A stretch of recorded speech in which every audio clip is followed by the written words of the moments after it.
আসসালামু আলাইকুম ওয়া রাহমাতুল্লাহ। সালাম। সালাম হচ্ছে শান্তির দোয়া। বর্তমান সমাজের মানুষ সঠিকভাবে সালাম না দিয়ে কত বড় ভুল করছে এটা মানুষ নিজের অজান্তেই বুঝতেও পারে না। কেউ বলে আসসালাম আলাইকুম, মানে উটের নাড়ি ভুড়ি তোমার জন্য। কেউ বলে আসসালামু আলাইকুম, মানে তোমার উপরে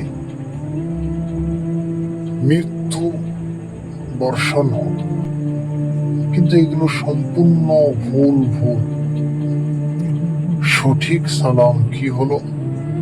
যে সালামটা দিলে 30টি নেকি পাওয়া যাবে, সেটি হলো আসসালামু আলাইকুম ওয়া রাহমাতুল্লাহি ওয়া বারাকাতুহু।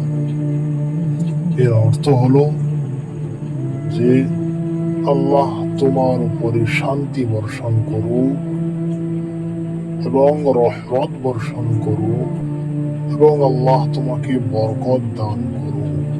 আল্লাহ সকলকেই বুঝার তৌফিক দান করুন। আমিন।